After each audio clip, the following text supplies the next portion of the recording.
এখন চাঙ্গা মাঠে এখন ব্যাপক রাজনৈতিক আলোচনার আমাদের আজকের বিষয় হচ্ছে মাঠের অবস্থা কেমন। এই মুহূর্তে আপনারাই খুব ভালো বলতে পারবেন যে মাঠের অবস্থা কেমন। সবাই মাঠ পর্যায়ে জনসংযোগ করছেন।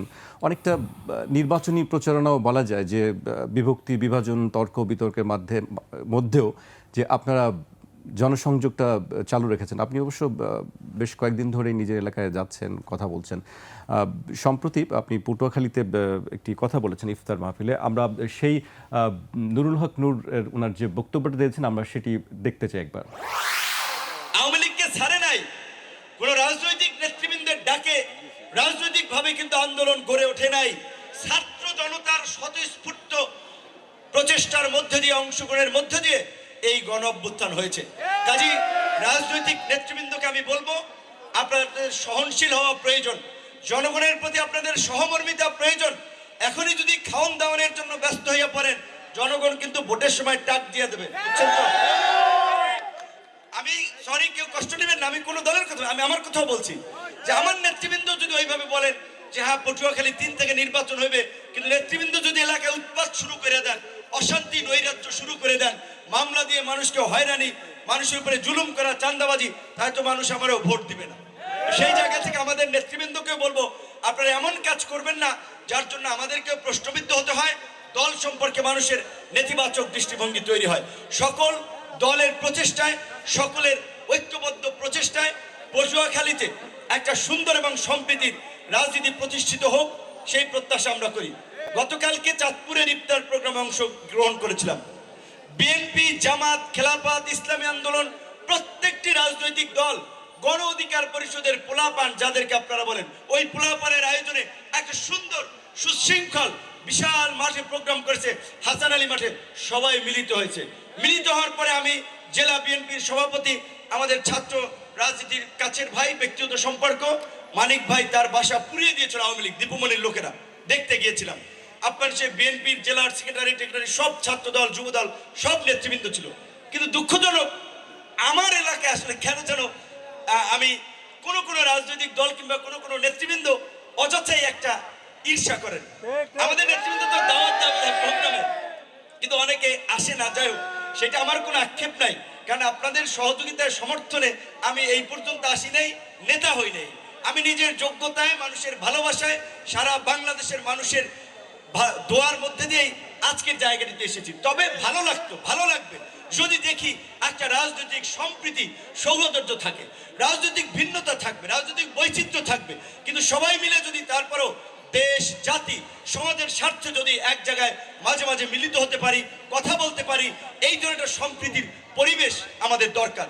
না হলে ওই যে এখন প্রধান উপদেষ্টা সাংবাদিকদের সাথে বলছিল আওয়ামী লীগকে নিষিদ্ধ করার কোনো প্ল্যান নাই, রাজনৈতিক দলগুলো বক্তব্য দিচ্ছে, রাস্তায় নেমে পড়েছে, কিন্তু রাজনৈতিক বিভাজন যদি থাকে, রাজনীতির এই বিভাজনই আওয়ামী ফ্যাসিবাদকে আবার পুনর্বাসন করবে। কাজেই আমরা দেখলাম, আপনি শুনেছেন নিশ্চয়ই, সেখানে একটি কথা আপনি শুরুতেই বলেছেন যে খাওন দাওনের একটা কথা আপনি বলেছেন, এবং পুরাতন সংস্কৃতির কথা বলেছেন, রাজনীতিতে যে বিষয়গুলো ছিল সেটি এখনও চলছে। আপনি আসলে কাদেরকে ইঙ্গিত করে কথাটা বলেছেন? আপনাদেরকে ধন্যবাদ জানাই যারা আলোচক হিসেবে আছেন, জয়নুল ফারুক ভাই, সিনিয়র রাজনীতিবিদ, সাবেক হুইপ, সিনিয়র সাংবাদিক নাজমুল আশরাফ ভাই, আপনি এবং যারা দর্শকদেরকে। প্রথমত আপনি হেডলাইন যেটা করেছেন যে মাঠের অবস্থা কেমন, ওই দিক থেকে বলতে গেলে মাঠ ওয়ালটন আবারও মিলিয়নিয়ার অফারে ওয়ালটন ফ্রিজ কিনে আপনিও হয়ে যেতে পারেন মিলিয়নিয়ার। এখন চাঙ্গা মাঠে এখন ব্যাপক রাজনৈতিক সক্রিয়তা, বিভিন্ন রাজনৈতিক দল তাদের সাংগঠনিক রাজনৈতিক কার্যক্রম, ইফতার আলোচনা চলছে।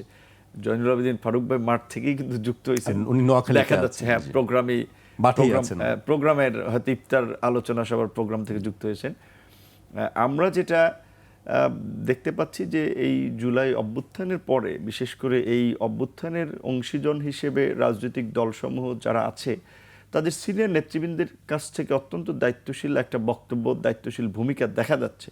কিন্তু এটা ঠিক যে নিচের লেভেলে সেটা বিভিন্ন দলেরই নেতাকর্মীদের কিছু ক্ষেত্রে নিয়ন্ত্রণহীন কিছু কর্মকাণ্ড আমাদের এই জুলাইয়ের অভ্যুত্থানকে কিছুটা প্রশ্নবিদ্ধ করছে।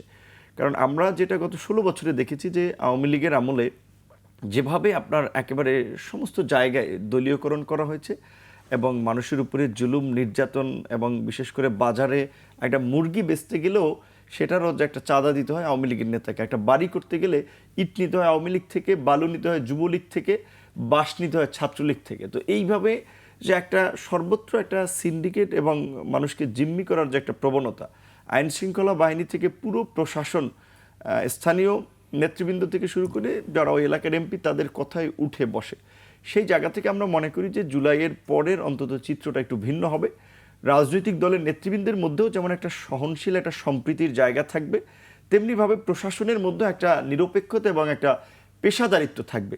কিন্তু সেটা আমরা প্রশাসনের মধ্যেও অনেক ক্ষেত্রে ঘাটতি দেখতে পাচ্ছি এবং আপনার রাজনৈতিক নেতৃবৃন্দের মধ্যেও কিছু কিছু জায়গা অসহিষ্ণুতা দেখতে পাচ্ছি। যেমন নোয়াখালীতে ফারুক ভাই আছেন, নোয়াখালীর হাতিয়ার ইউনোর সাথে আজকে আমার কথা হলো, সেখানে আমাদের সংগঠনের নেতৃবৃন্দ আপনার একটা প্রোগ্রাম করার জন্য উপজেলা অডিটোরিয়াম আগে থেকে আপনার তারা বরাদ্দ নিয়েছে।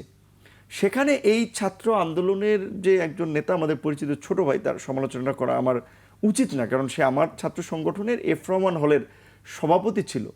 তার নির্দেশে নাকি ইউনো ভয় পাচ্ছে যে হান্নান মাসুদের কথা হ্যাঁ, বলছেন। হান্নান মাসুদের কথা, যে তার নির্দেশ যে ওখানে গণ অধিকার পরিষদের লোকজনকে যেন স্পেস না দেওয়া হয়। কিছুদিন আগে যদিও দেখেছি যে কিছু লোকের সাথে আবার আপনার ওই চর দখল নিয়ে ঝামেলা হয়েছিল, বিএনপির কিছু নেতৃবৃন্দের নাম এসেছিল, সেখানে আমরা শুনতে পেলাম তার সাথে আওয়ামী লীগের যে সাবেক এমপি, আপনার ভদ্রলোকের নামটা আমার এই মুহূর্তে মনে নেই, ফারুক ভাই বলতে পারবেন, তার লোকেরা আওয়ামী লীগের লোকদের নিয়ে সে চর দখল বাজার দখল এগুলো সে নিয়ন্ত্রণ করতে যাচ্ছে, যে যার ফলে অন্য লোকজন বিএনপি কিংবা অন্য দল তাদের সাথে সংঘর্ষ হচ্ছে। তাহলে এটা যেমন এখনকার ছাত্র নেতৃবৃন্দ যারা আইকনিক হিসেবে আমরা চিনি, যাদের মাধ্যমে এই পরিবর্তনের একটা অগ্রণী ভূমিকা তারা রেখেছে আমরা ধরে নিই, সেই সমস্ত নেতৃবৃন্দ যেমন করছে, আমার দল বলেন, বিএনপি বলেন, জামাত বলেন, তাদের রাজনৈতিক দলের নেতাকর্মীরাও কিছু কিছু জায়গায় কিন্তু যে যেখানে পারছে একটা দখলবাজি, একটা নিজের আধিপত্য কায়েম এটা করছে। সেই প্রেক্ষাপটে আমি সব দল আমাদের জেলার ইফতার প্রোগ্রাম উপস্থিত ছিল, আমি বলেছিলাম যে মানুষ এখন কিন্তু সচেতন, জনগণের উপরে আহ্বান জানিয়েছিলাম যে ভালো রাজনীতিবিদ তাদেরকে অ্যাকসেপ্ট করেন, খারাপ যারা করেন তাদেরকে বর্জন করেন। আর রাজনৈতিক দলের নেতাকর্মীরা এখনই যদি খামখাম করেন, চর দখল, খাল দখল, বিল দখল, কাঠ দখল এগুলো যদি করেন, জনগণের কাছে কিন্তু ভোট চাইতে যেতে পারবেন না, লজ্জায় পড়বেন। কাজেই যারা নির্বাচন করবেন, যারা জনপ্রতিনিধি হবেন, এইটা কিন্তু মাথায় রাখেন। এবং আজকের এই ইফতার প্রোগ্রামে যেভাবে বিভিন্ন রাজনৈতিক দলের প্রতিনিধিরা উপস্থিত হয়েছেন, এটা একটা সম্প্রীতির সহনশীলতার নজির। এটাই আমরা এই পটুয়াখালী জেলা তথা সারা বাংলাদেশে আমরা স্থাপন করতে চাই, যেহেতু এই লোকাল প্রেক্ষাপটে আমার বক্তব্যটি দেওয়া ছিল।